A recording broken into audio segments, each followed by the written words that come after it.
welcome to another edition of Lab Rats. My name is Andy Walker. I'm Sean Carruthers. And this is Biff. And today on the show, we're actually going to respond to this. You know, we've been doing mailbags lately, right? And you guys love mailbags, as it turns out. Well, occasionally we get an email, which is a suggestion for a show. And Nathan Jaremko emailed in. We don't know where he's from. He has a Mac.com address. We assume he lives in the land of the Mac. And he said, hey guys, love the show. Can you do a whole episode on PVRs, personal video recorders? Yep. And we were going to put this in mailbag, but we decided, you know what, let's roll this out into a full episode because there's actually a lot to say. We'd actually take up the entire mailbag episode with this. That's right. So thank you, Nathan, for sending in your suggestion. It's going to turn into episode 120. There we go. How exciting. Okay, so stay tuned, and we'll be back after this message with a whole thing on introduction to personal video recorders, or PVRs.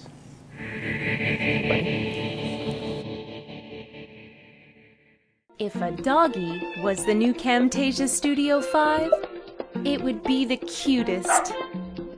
It would be obedient, and it wouldn't steal Aunt Betsy's purse. The new Camtasia Studio 5. Screencasting software that's better than a doggy. Download it at www.techsmith.com.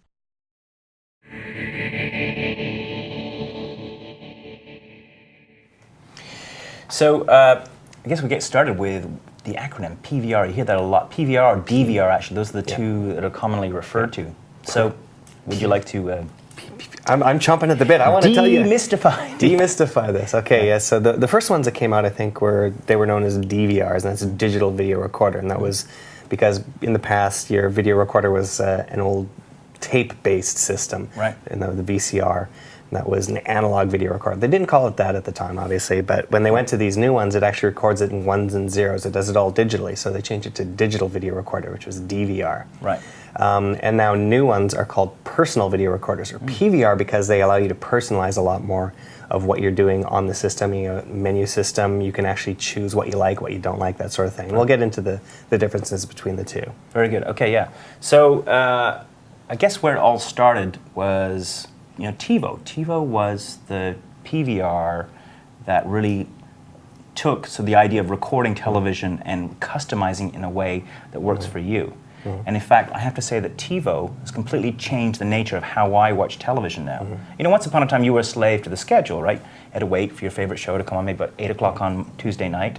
So you'd wait and wait and wait, and at 8 o'clock you'd sit down in front of the television, and then you'd watch the show. Well, the personal video recorder, TiVo and, of course, other brands, actually allows you to schedule all the shows that you love to watch, have them recorded on demand for you, and then you get to play them back whenever you want. So it's I call it me TV, right? It's television designed for me, and I watch it when I watch. I'm not slave to the network, slave to the scheduling. How does me TV tie into YouTube? I don't know, but it's a good question. Me TV, YouTube. Okay. Well, maybe we should step back one step before TiVo, because TiVo, as you say, revolutionized the way things are doing. In the beginning, when it was still DVRs, one of the first ways they had this come out was they would have a box like this, it would hook up to your cable signal, and it would record to a DVD, a recordable DVD. And this is one of the first ways you did it. And there was obviously upsides and downsides to this technology. Number one, it had the, yes? We're recording here, Biff. All right. So the upside was it did have a built-in guide. They had program guides that were available on VCRs at the end years of VCRs, and they moved this over to DVDs as well. So the upside is that you could actually say, I want to record this using the on-screen guide. The downside was you had to have a DVD in the drive, and you had to have space on the DVD. Right. So you could only record a certain amount of content before you had to manually go over here, pull the DVD out, put a new one in, and get to go. And if you didn't switch your DVD, you lose the show. And of course, DVDs, they hold about, 4.7 gigabytes of content? 4.7 gigs. So you're looking at, content-wise, I think it's somewhere in the region of about, that would give you, is it a gig of content, I think? Is it a mega minute, something like that? I'm not sure. Well, how do we do with Lab Rats? We have about 22 minutes, runs about 80 to 100 megs, right? Yeah, this is math that I don't want to think about. No. So we'll get it wrong anyway. But anyways, typically on one of these DVDs, you would get maybe about 2 hours, I think. So you could sort of scale that back a bit and get a little bit more time, but then your quality would start to degrade. So it's not ideal. Right. I know that. And these were made by companies that would traditionally make VCRs, right? Yeah. So Panasonic, Samsung, these guys were all making those the first generation. Yeah, and also some companies that were making recordable DVDs. So companies like Toshiba as well were doing stuff like this. Right. So a lot of the old school manufacturers of this technology. So then they made the decision, some of them said, you know what, we can record to DVD, but why don't we add a hard drive in there as well? What a good idea. Yeah, so Panasonic was one of the ones that did that. Samsung did a machine like that. So now not only do you have the ability to record onto your DVD, you could also just put it straight to the hard drive and get more space. That way you didn't always have to go in there and flip DVDs in and out every time you wanted to change something. Right. Still had the program guide on there, so it made it easy to pick what you wanted to do. Right. But these old technologies, now you have the hard drive on there, it's a little bit smarter, you can record a bit more, but it wasn't smart enough because you could say, I want to record, Rockford Files every Thursday at 9 p.m. You realize that some people out there have no idea what that show is. 1970s detective show. Was it 70s? 70s and 80s, It was I guess, 70s right? and 80s, yeah. So maybe not the Rockford Files, but American Idol or I Love Lucy or whatever it is that you wanted to record. Right. So it would record that every Thursday, Yeah. whether it was on or not, whether it was a new episode or not. Right. So there's your downside on that one. It's not smart enough to know whether it's one that you actually want. Sure. Yeah. And then the innovation came where it all get customized. And so I think that's when sort of TiVo more or less showed up. They said, yeah, you want to record your show on a regular basis. You want to work with an interactive guide. So if the guide changes, the machine knows, oh, wait a second, that show's not on. And so really this is sort of the current generation of technology that's occurring right now. So Actually, there's two things that are out there right now. there is. Okay, go. Yeah, so there's this one right here, and I know you love this because you love keep this. leaping to it. I love TiVo. But the my other life. one that's out there that most people will know of as their PVR is the one that comes from the cable company. And again, Well, it's okay. got a hard drive in there, and it's worth talking about. Yeah, it is because Just because it's there, and a lot of people will be tempted to go for it. So these ones are typically from companies like Motorola or Scientific Atlanta, I believe is the Atlantic, company. yeah. Scientific Atlanta. So they basically are designed to work with your cable company. That's it. It has the program guide from your cable company. You can't take it and expand it in any way using external hard drives typically. It's got other ports on it, but they generally don't work. They're generally locked off, so you can't take content off of them. You can't do anything with it except record programs from your cable company and play them back. And they have hope that many doesn't of the delete. functionality of TiVo. One of the things that they don't do really well is recognize programming that the beautiful thing about TiVo, and we'll get to this in a minute, is that as you record stuff, TiVo learns what you like, and it goes out and it gets stuff that it thinks you'll like as you records that. And definitely the cable companies don't. They don't do that right now. Although I have to say, in the States, the cable companies some of them do have TiVos that are integrated into their systems. The satellite companies actually do that. So anyway. So those sort of the gamut. So you may have an offering from your cable company, from your satellite company. You may be able to pick up a TiVo box, and a little later on we'll talk about Media Center PCs and how that works as well. All variations of PVRs, personal video recorders. Okay. So can we go on to TiVo now? Yeah, we can talk about the TiVo. I like the TiVo. It's so fun. It's changed my life, and now I can. I don't know. I have nothing to rhyme with that. Anyway, moving on. All right.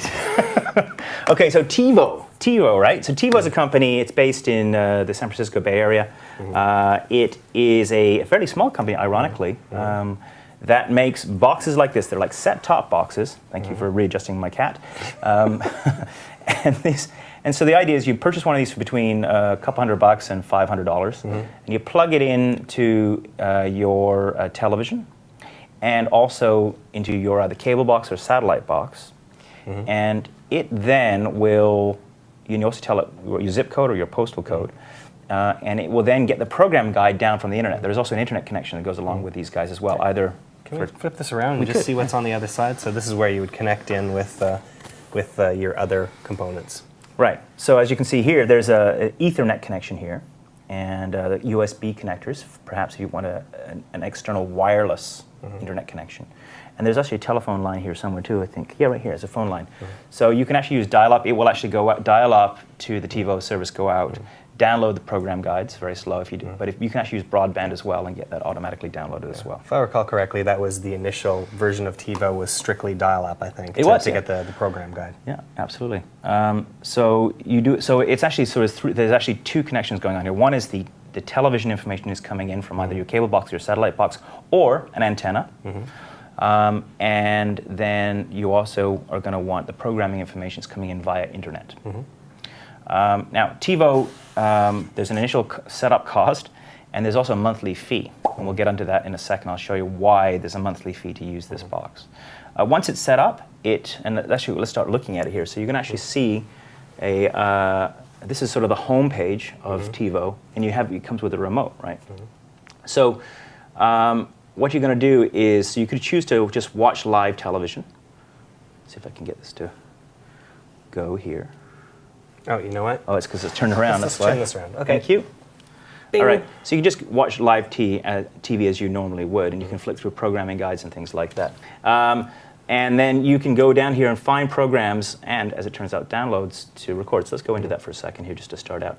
So I can search shows by title. I can search it specifically along the lines of actor, category, or keyword, which is really useful. So let's say, for example, I really like Hugh Laurie, right? Hugh Laurie is the star of the show House, MD. And House is, so I could actually type in Hugh Laurie's information. Let's see if we can do that here. I'm going to create a wish list search. And I'm going to say, do it by actor. Okay. And then I'm going to start to type in here Hugh Laurie. So we do it by last name L A. There's U here, or STU. Right, see on the right hand. It's actually starting now to narrow it down. Right.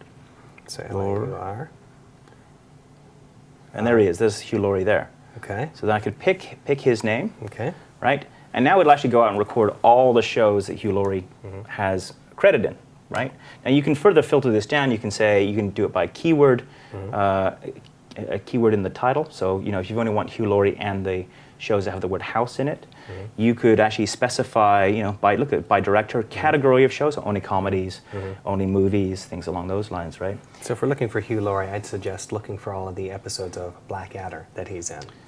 Well, there you go. So that would actually show up, right? If we just left this customization like that. So it'll get, now when we're doing this like this, it would get all the TV shows he's in, all the movies he's in, all of the other that is coming up in the next 2 weeks, right? So in fact, see if we can actually do that. I'll just see if I can.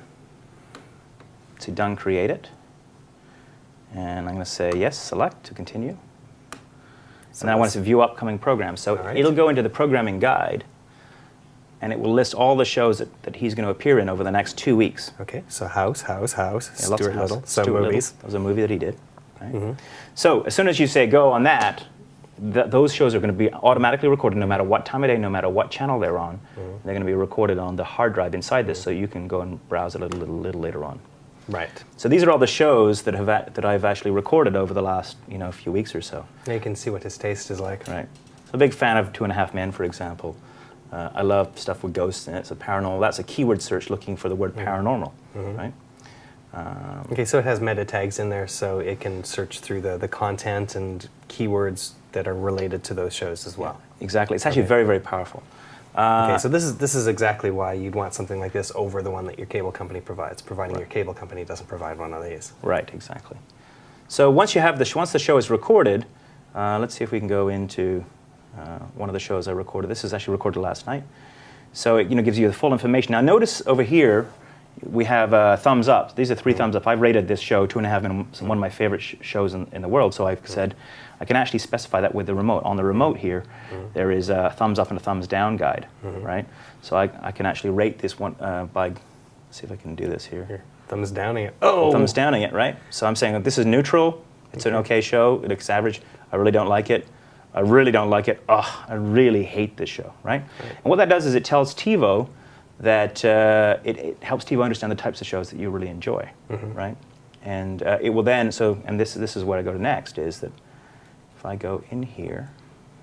So I'm imagining it's sending some of this data back to TiVo and saying to them, I like this show, and I like this show, and I like this show. So someone else who likes this show will then, it'll cross-reference and say, well, people that like this show also like this other show, Exactly. this other show. It's kind of like the Amazon technology. If you wrote about this book, then you'll probably like this book. Recommend it if you like. Doesn't always work, and let's go into, so we're going to go all the way to the bottom here to the TiVo suggestions. Now, this is really what you're paying for. Your monthly fee is $11.95 a month, and this is the smart functionality that you're paying for on this one, right? So if I go into there, these are all the shows that it thinks I like based on what I've told it I like. And so it goes out, it finds the shows, and it actually will record them. Right. So I'm not a big fan of Mysterious Ways. It's a kind of a spooky, paranormal kind of show, but I'm not a big fan. So sometimes it gets it wrong, you know.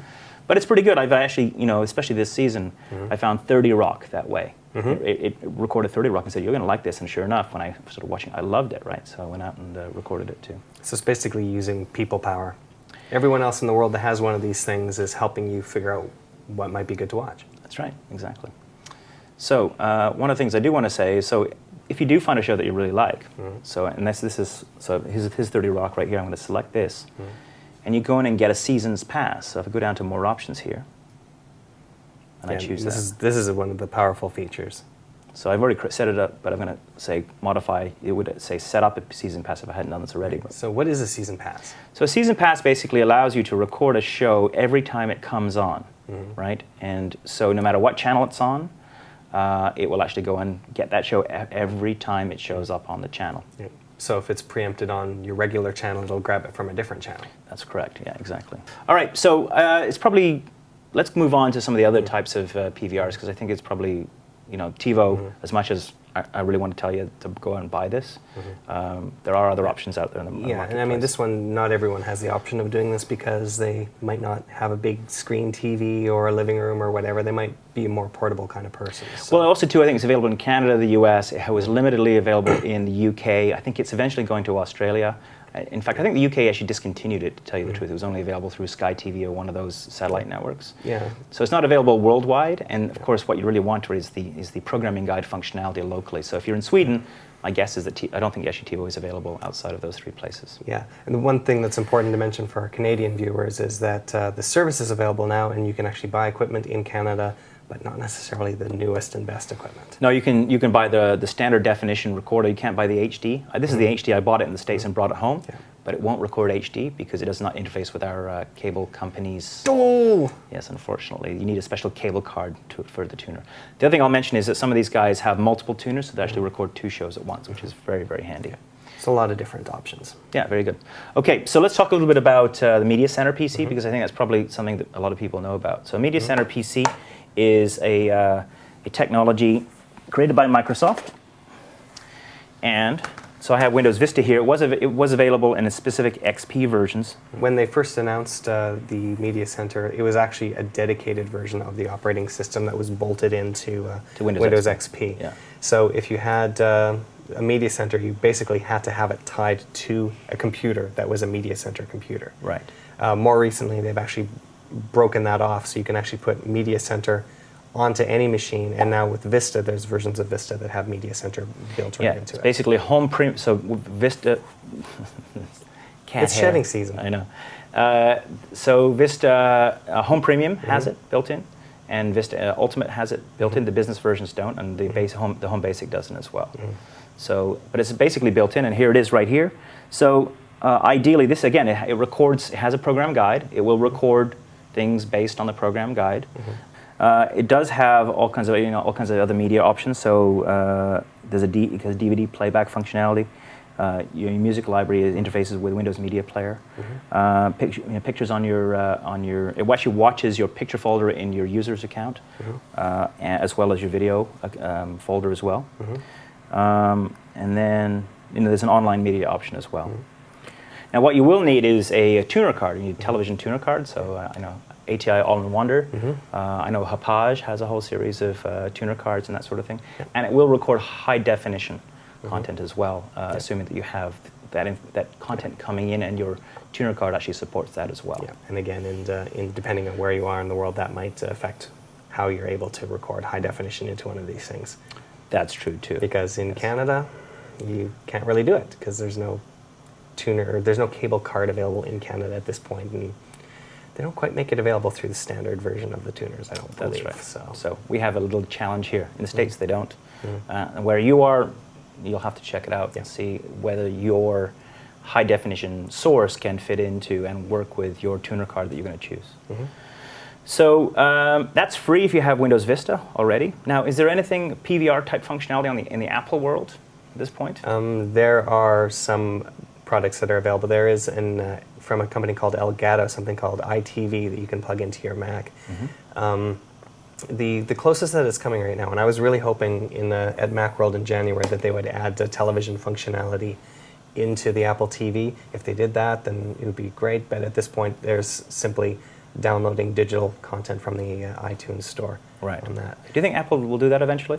I really hope they do. I think that would be a killer product on the lines of TiVo, because the infrastructure is sort of built in. You can buy it from wherever you want it to, and if you have the television capabilities of that plugging in your television signal, then it's sort of an all-in-one solution.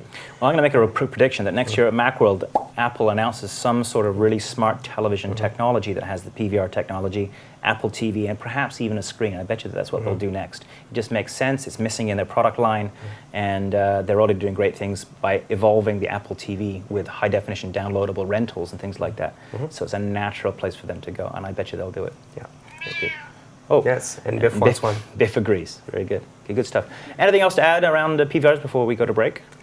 No, I think we've got most of that stuff covered off. I know a lot of people out there will say, hey guys, will send us an email and go, hey, how come we didn't show Myth TV? And of course, Myth TV is a Linux-based PVR box you can build yourself. Yeah, you know what, I'll suggest going over and seeing our friends at Digital Underground. Yeah. He's talked about that as well. So we're not really the Linux guys, so talk to them. They're the ones that really know how to put one of those together. It's a little bit more hands-on. You have to build your own, basically. Hacker modder type stuff. Yeah. And we're here just to tell you how it works, not necessarily how to do that advanced stuff. So more out-of-the-box sort of thing. But yeah, Myth TV is something, if you want to build your own, there you go. You can take an old computer and turn it into a PVR. And we'll put the URLs up for those guys, right? Yeah, of course. Good. Very good. All right, so let's take a break, and when we come back, do we have picture time today? We do have picture time. We have picture time! How exciting. All right, so that's after this. Good for you, okay?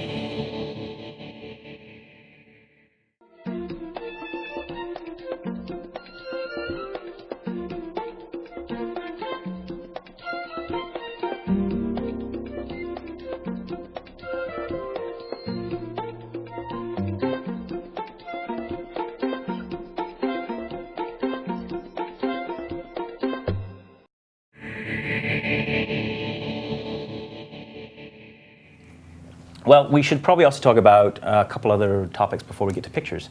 One would be pricing. So your TiVo box can run you actually almost as little as $0 if they have a special on the older equipment.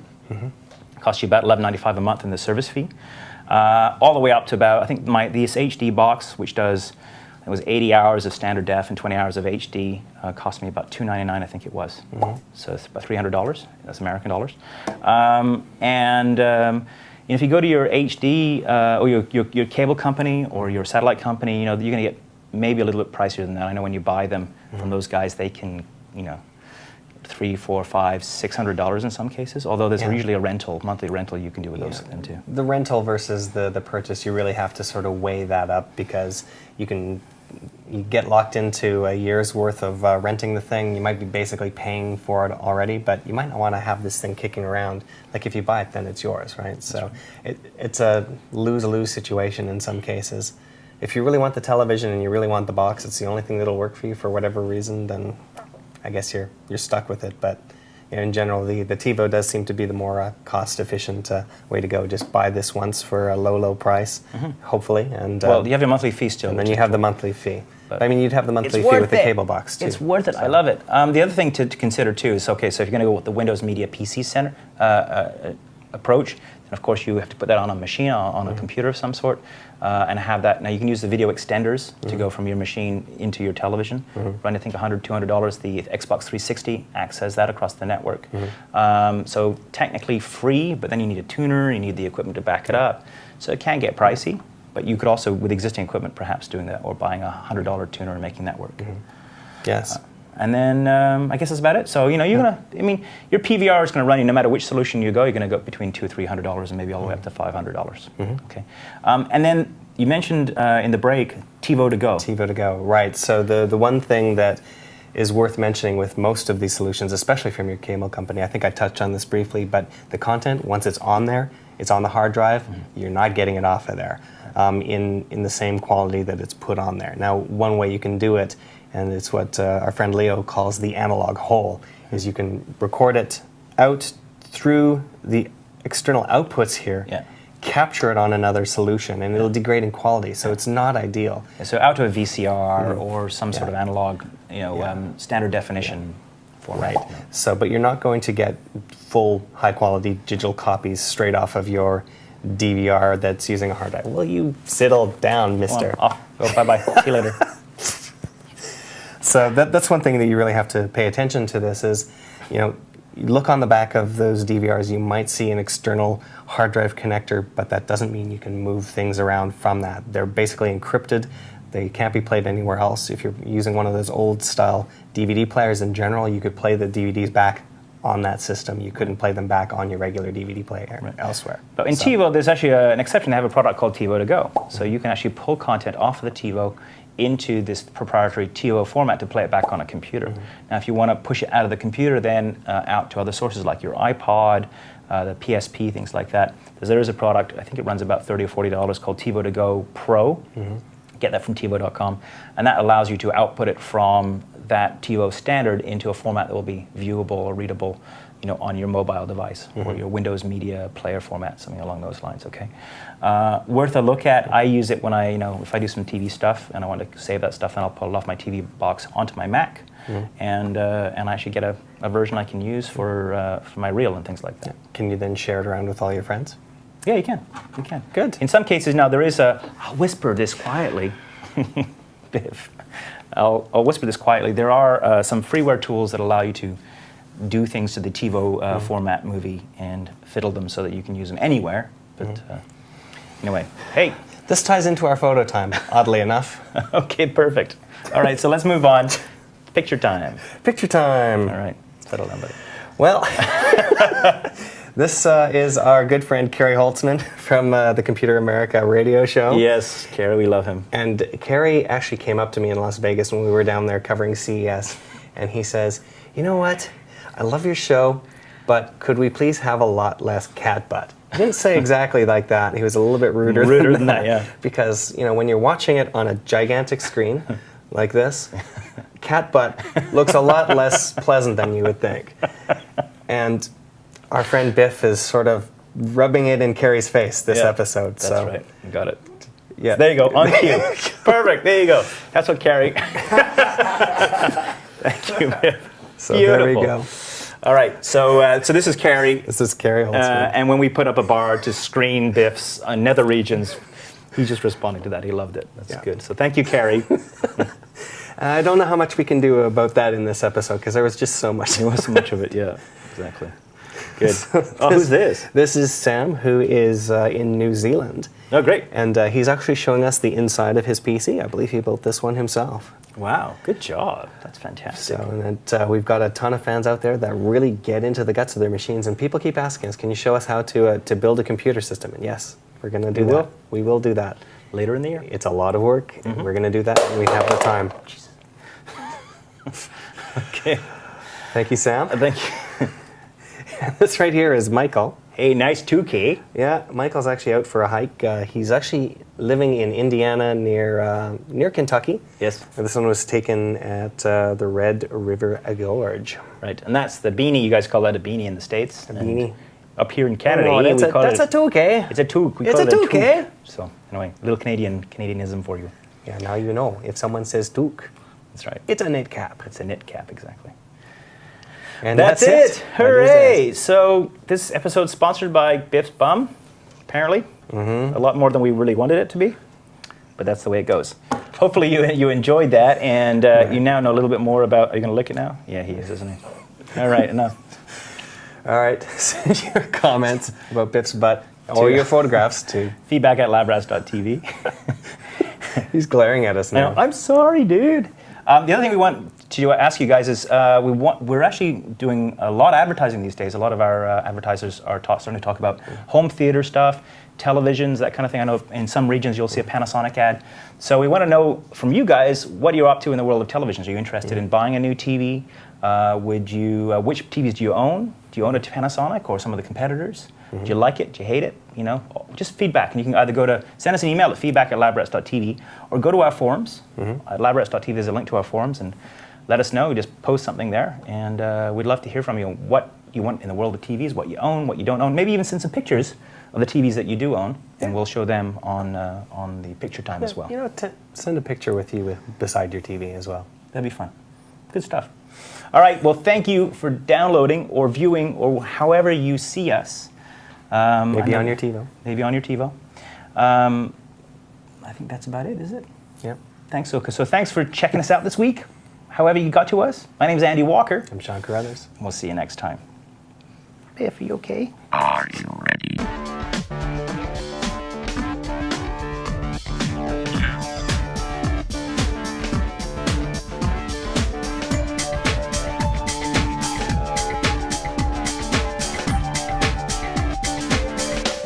Try this at home.